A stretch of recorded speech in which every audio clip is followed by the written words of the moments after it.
2027 সালে হজে যেতে চান তাহলে এই ঘোষণাটি আপনার জন্য খুবই গুরুত্বপূর্ণ। বাংলাদেশ সরকারের ধর্ম বিষয়ক মন্ত্রণালয়ের হজ অনুবিভাগ প্রকাশ করেছে 2027 সালে হজের প্রাথমিক নিবন্ধন বিজ্ঞপ্তি। প্রাথমিক নিবন্ধন শুরু হবে 2026 সালের 27 জুলাই থেকে আর চলবে 24 সেপ্টেম্বর 2026 পর্যন্ত। সরকারি কিংবা বেসরকারি দুই মাধ্যমেই নিবন্ধন করা যাবে। প্রাথমিক নিবন্ধন ফি নির্ধারণ করা হয়েছে 3,50,000 টাকা। প্রাক নিবন্ধিত ব্যক্তিরা বাকি টাকা জমা দিয়ে চূড়ান্ত নিবন্ধন করতে পারবেন। চূড়ান্ত নিবন্ধনের আগে অবশ্যই নির্ধারিত সময়ের মধ্যে অবশিষ্ট অর্থ পরিশোধ করতে হবে। হজ প্যাকেজ এবং গাইডলাইনের বিস্তারিত তথ্য পাওয়া যাবে hajj.gov.bd এই পোর্টালে।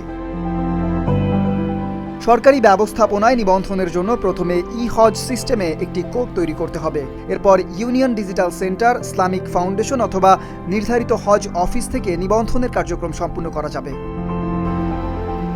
অন্যদিকে বেসরকারি ব্যবস্থাপনায় যেতে চাইলে অনুমোদিত হজ এজেন্সির মাধ্যমে নিবন্ধন করতে হবে। নিবন্ধনের সময় অবশ্যই বৈধ পাসপোর্ট থাকতে হবে, যার মেয়াদ থাকবে 31 ডিসেম্বর 2027 পর্যন্ত।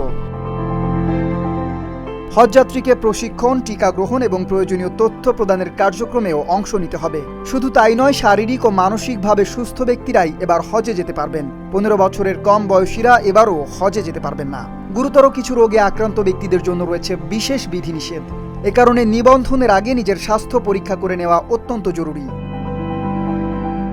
নির্বাচিত হজযাত্রীদের সরকারি নির্দেশনা অনুযায়ী স্বাস্থ্য পরীক্ষা সনদ গ্রহণ করতে হবে। মনে রাখবেন, হজ একটি ইবাদত, তাই নিবন্ধনের প্রতিটি ধাপ সম্পূর্ণ করুন সময় মতো। কোনো তথ্য জানার প্রয়োজন হলে যোগাযোগ করতে পারেন 16136 এই কল সেন্টারে। পরিকল্পনা করুন আজই আর প্রস্তুতি নিন আগে ভাগেই।